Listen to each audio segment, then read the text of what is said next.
If the first blockade failed, why should we expect the second blockade to succeed? What's changed here? The West is leading Ukraine down the primrose path. And the Israelis are executing a genocide in Gaza. It's not China's fault that it wants to be powerful. So if you get into trouble and you dial 911, there's nobody at the other end. Hi, this is John Mearsheimer. Today is August 17th, 2026. And today is the day that the Memorandum of Understanding that was signed by Iran and the United States on June 17th expires. The original Memorandum of Understanding called for 60 days of negotiation, and it was assumed that at the end of those 60 days there would be an agreement. And at that point, the memorandum would expire. Well, 60 days have gone by, and there's obviously been no agreement, but the Memorandum of Understanding has definitely expired, and there's no effort being made to extend it. So the question is, where are we today in the absence of the Memorandum of Understanding? And it seems quite clear that what has happened is that the United States has decided that it's going to depend on its naval blockade of Iran to achieve its goals. So what I'd like to do today is just talk about what a naval blockade today is likely to be able to achieve for the United States, given that we don't have any prospect of a new Memorandum of Understanding. What can blockade do for the United States? Is it a viable alternative for getting our way? Now, the best way to start is just talk about what our goals are, and then talk about what Iran's goals are. And you want to remember that when we talk about Iran's goals, we want to talk about the United States thwarting Iran's goals. So the United States, in a very important way, has two sets of goals here. One is to achieve its own goals, and number two, to thwart Iran from achieving its goals. So let me start by talking about what America's goals are, and then look at Iran's goals. And then we can talk about how well suited blockade is at this point in time for us, the United States, achieving its goals. When the war started back on February 28th of this year, the United States had four goals. Number one was regime change. Number two was to put an end to Iran's nuclear enrichment capability. Number three was to put an end to Iran's long-range missile capability. And number four was to end Iranian support for the Houthis, Hezbollah, and Hamas. Those were the big four goals. The United States, of course, has achieved none of those goals. None of them have been achieved, and there is no chance that any of the four are going to be achieved. So the question we then have to ask ourselves is, what are America's goals at this point in time? And Vice President Vance said last week very clearly that we have two goals. He said that the first and most important goal is to open the strait. He said the second goal is to get a nuclear deal. This is actually quite remarkable, because when we went into the war, what mattered more than anything else was the nuclear issue. And of course, the strait was opened on February 27th, so the whole idea of opening the strait was not even on the table right before the war started. It was the nuclear issue that really mattered. So here's Vice President Vance saying that our principal goal is to open the strait, and our secondary goal is to get a nuclear deal. By the way, President Trump's spokesperson has said that as far as President Trump is concerned, those two goals are co-equal. So he has a slightly different view of things than Vice President Vance does. But nevertheless, you can see how important it is for us to open the strait as soon as possible. And that is obviously for economic reasons. Now, what we want to do is switch gears, and we want to talk about what Iran's goals are. And you want to keep in mind that what the United States wants to do is make sure that Iran does not achieve any of its goals, if that's possible, or all of its goals are denied.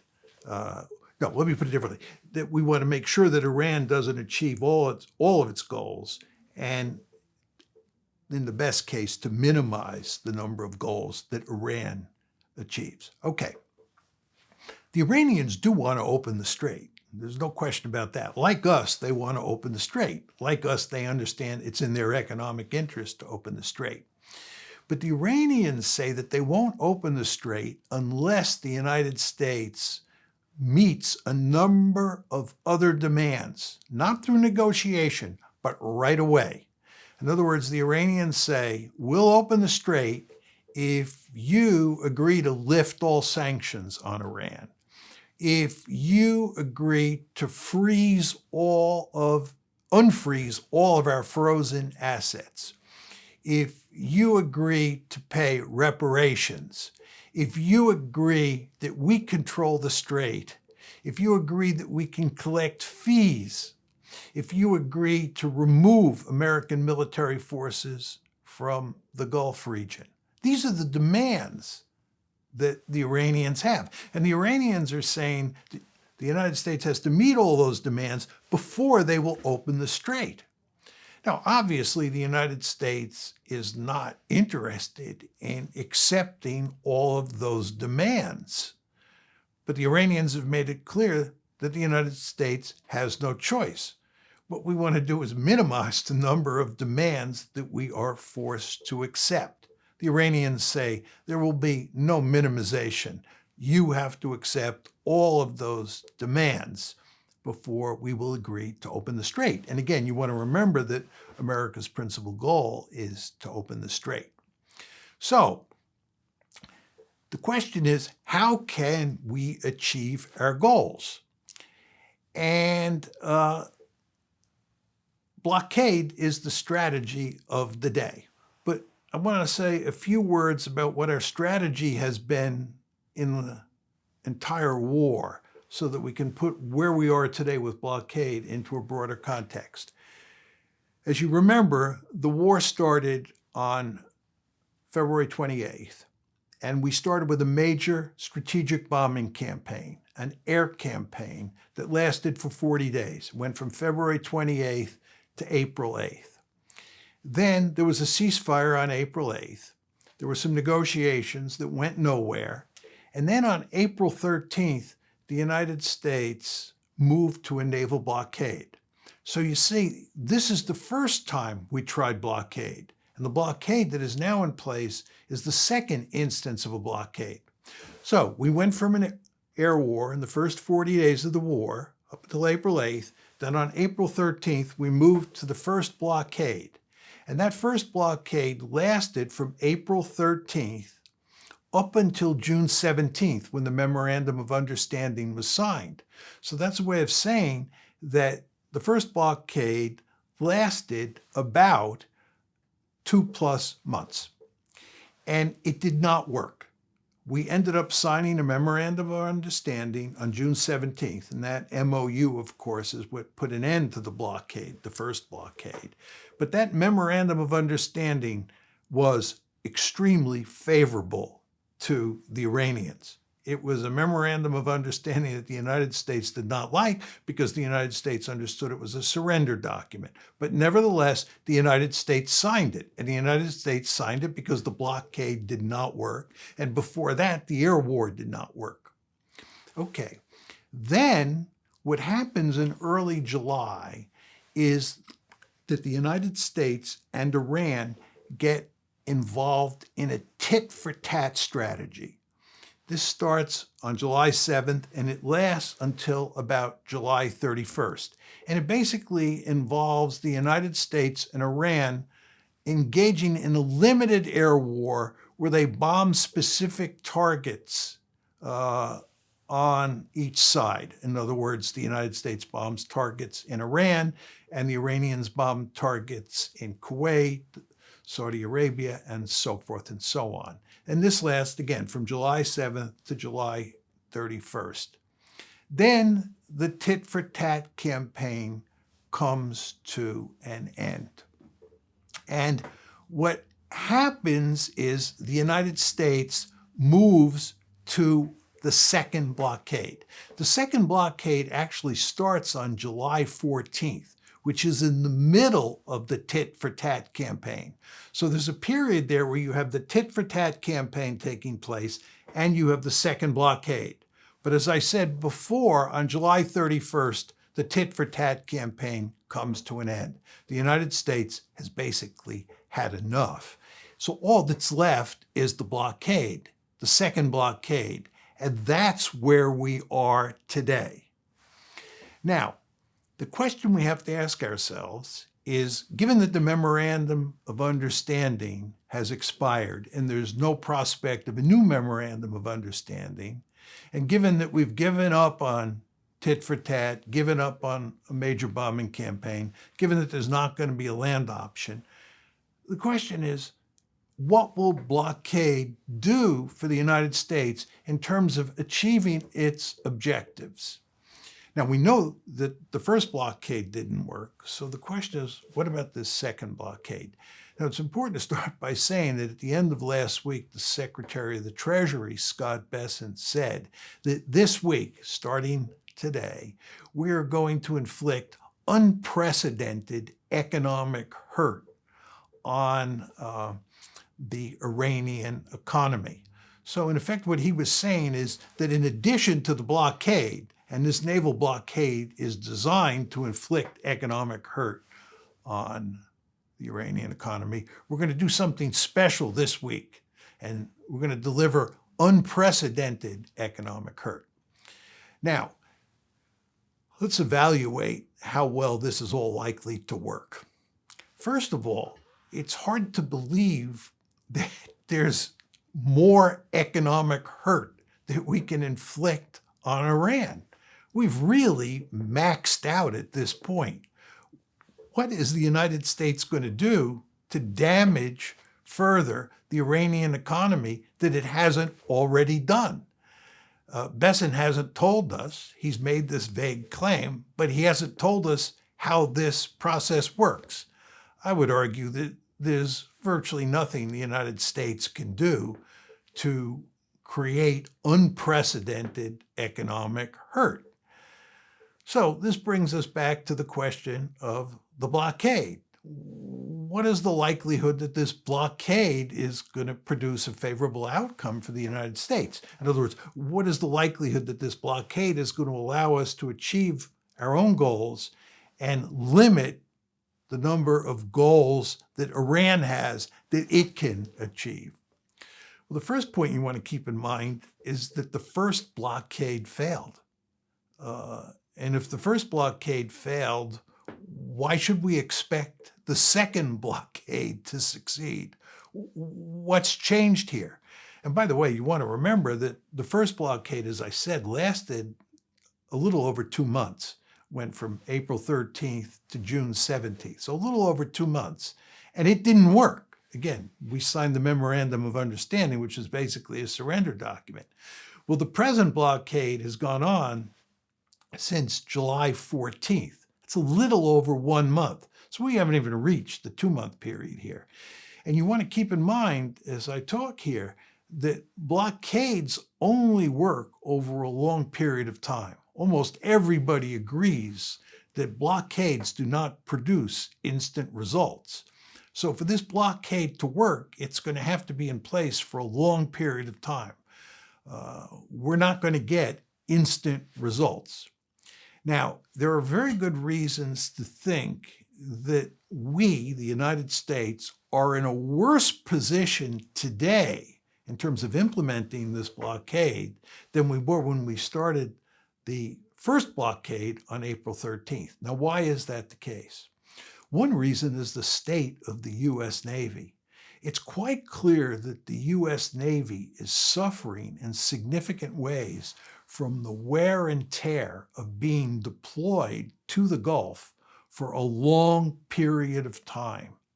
And we see this with the case of the USS Abraham Lincoln. This is the large aircraft carrier where there has been huge dissatisfaction among the crew members because of the demands of this naval campaign against Iran. The United States has been forced to deploy ships like this carrier, the Lincoln, and destroyers and other ships as well for extended periods of time in the area or in the waters around Iran.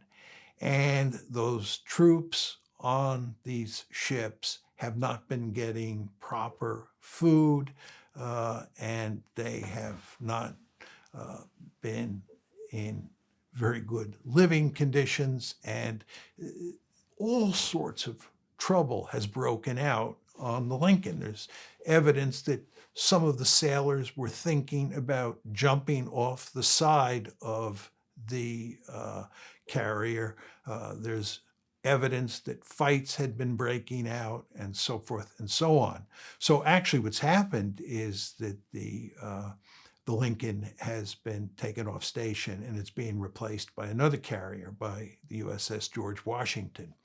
Now, it's very important to emphasize that it's not only the Lincoln that is suffering from these problems. Destroyers and other ships that have been deployed for extended periods of time are also having all sorts of logistical problems.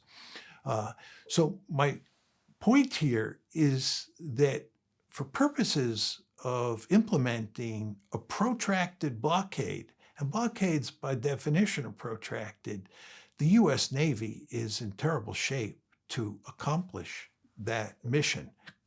There's just been so much wear and tear on the U.S. Navy that it's not clear that it can keep in place a successful blockade for many more months. There's an additional issue at play here, and that is that the Navy at this point in time is small enough that it is only capable of focusing on one theater of operations at a time in a major way. And what this means is that because we are focusing laser-like on the Middle East or on the Persian Gulf or on Iran, what we are doing is weakening ourselves in East Asia. And you want to remember that in East Asia, where the United States is interested in containing China, naval forces matter greatly. Naval and air forces matter much more than land forces in East Asia when you talk about containing China. But what's happening here is that the United States is being forced to pull forces out of East Asia and send them to the Persian Gulf. And this is true with regard to naval forces. As I said before, given the consequences of the logistical problems that the Abraham Lincoln faces, it's being taken off station and it's being replaced, as I said, by the USS George Washington. The question you want to ask yourself is, where is the George Washington coming from? And the fact is, it's coming from East Asia. It's normally stationed in Japan. This means there's going to be no aircraft carrier in East Asia. This is not good from a strategic point of view when you think about containing China. So not only is the wear and tear on the U.S. Navy limiting its overall capabilities, the focus on Iran and keeping a blockade on Iran is also weakening America's position in East Asia vis-a-vis its most important threat, which is China. There are additional problems with the blockade. One is that as long as we keep the blockade on and the Iranians keep the blockade on, what we are doing is greatly limiting the amount of oil that comes out of the Persian Gulf, because both sides are in effect blockading the Strait of Hormuz. This means that there's less oil to appear on global or in global markets. Furthermore, because there has been a huge conflict between the Houthis and the Saudis, and the Houthis have basically shut off the Bab al-Mandab Strait, which is where Saudi oil comes out of the Red Sea. Saudi oil is now not only coming out of the Persian Gulf through the Strait of Hormuz, it's not coming out of the Red Sea through Bab al-Mandab. And it is imperative to have lots of Saudi oil on or in global markets. But that's no longer the case. This is not to deny, of course, that some ships do get through either the Strait of Hormuz or the Bab al-Mandab Strait. Some Saudi ships do, but not many. So the amount of Saudi oil that was coming out of the Gulf on February 27th has been greatly reduced. And this is a huge problem for the international economy. So there are all sorts of economic incentives to open the strait. I might also note that if you look at the Strategic Petroleum Reserve in the United States and the Strategic Petroleum Reserve in other countries, it's quite clear that we have significantly drawn down those reserves to make up for the fact that so much oil is now not coming out of the Gulf. And the question is, how long can we depend on taking oil out of those strategic petroleum reserves in places like the United States to deal with this problem of missing oil coming out of the Persian Gulf? Now, another very important dimension to this is that if you look at what's happened inside of Iran, the hardliners are now in control. And the hardliners are not interested in reaching any kind of accommodation with the United States. They are interested in driving a hard bargain. They are interested in telling the United States that it has to meet all of Iran's demands, which I described before Iran will agree to open the Strait of Hormuz. And in addition to that, these hardliners who are in charge inside of Iran are making it perfectly clear that they want to initiate military action against the United States and its allies in the Persian Gulf. They believe that the best defense is a good offense. So if you look at the hardliners who are now in control in Iran, they are bent on causing the United States more trouble than ever. They are interested in taking the initiative. They are interested in being proactive. So the United States now faces a more dangerous adversary in Iran, in addition to the fact that the economic situation is deteriorating for the reasons I just described, and in addition to the fact that the U.S. Navy is in bad shape for purposes of implementing a protracted naval blockade of Iran. So the situation does not look good at all. Now, one might say, okay, you've convinced me that the blockade is not likely to work, but maybe what the United States can do here is go back to a tit-for-tat strategy, or maybe the United States can go back to a major bombing campaign like we saw in the first 40 days. In other words, we do have an escalation option. But this is not true. We don't have an escalation option. In fact, we don't even want to go back to a tit-for-tat strategy. And there are basically three reasons for that. One is we have a significant shortage of munitions. And the last thing we want to do is get involved in a tit-for-tat campaign where we have to use up even more of those precious munitions. Furthermore, our Gulf allies have zero interest in seeing the war start back up again because they understand full well that they will be targeted The Iranians have made that clear. And of course, in the past, the Iranians have targeted our Gulf allies. So our Gulf allies are saying no more escalation. And then finally, there's the economic consequences. At this point in time, President Trump cannot afford to restart the 40-day bombing campaign or even engage in a tit-for-tat campaign. He's got to open the strait. That's why Vice President Vance said our principal goal is to open the strait. We have to open that strait for economic reasons. So tit-for-tat is not even a viable option for the United States, much less starting the 40-day campaign. And to drive that point home, let me tell you a story that shows you how little interest we have even in escalating to a tit-for-tat campaign. As I said before, the tit-for-tat campaign started on July 7th, and it lasted until July 31st. Remember, we had first the strategic bombing campaign, then we had the first naval blockade, then we had the tit-for-tat campaign. It started on July 7th. Now, why did it start? How did the tit-for-tat campaign begin?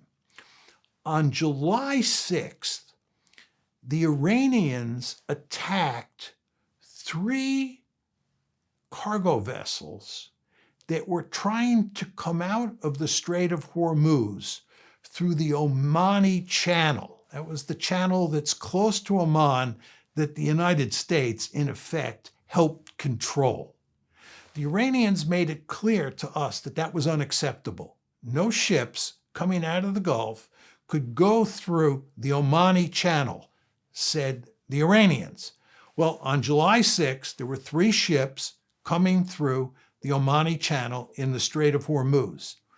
And the Iranians opened fire on all 3 of those ships. This is July 6th. The next day, the United States started the tit-for-tat campaign by attacking targets inside of Iran. The Iranians, of course, retaliated, we retaliated, and so forth and so on. And this tit-for-tat campaign lasted from the 7th of July to the 31st of July. The key point that I want to make here is what started it was that the Iranians attacked cargo ships going through the Strait of Hormuz. And the United States said that is categorically unacceptable. And therefore, we went to the tit-for-tat campaign. Well, if you look at what's happening today, the Iranians are attacking cargo ships in the Strait of Hormuz on an almost daily basis. They make no bones about it. And the question you want to ask yourself is, what is the United States doing? Is the United States retaliating? Is the United States shown any interest in going back to a tit-for-tat strategy? The answer is no. And the reason is that the United States has zero interest in escalating to a tit-for-tat strategy. So what we have here is a very interesting situation, if you think about it. If escalation does take place in the Gulf, it's not the United States that is likely to initiate that escalation. It is the Iranians who are likely to initiate that escalation, because the leadership in Iran very clearly now is interested in playing hardball with the United States from a military perspective. As I said before, from an Iranian point of view, they believe that the best defense is a good offense. So they are willing to escalate because they believe that the United States will not retaliate. Now, it is possible the United States will retaliate at some point, but that will not solve our problem. So you see what's happened here is that over time, the United States has failed to achieve any of its objectives, whether we're talking about the 4 big objectives that it started the war with, or opening the strait, or getting a nuclear deal, which are its 2 objectives today. And at the same time, it's in a situation where it looks like it has little choice but to cave in to Iran's major demands.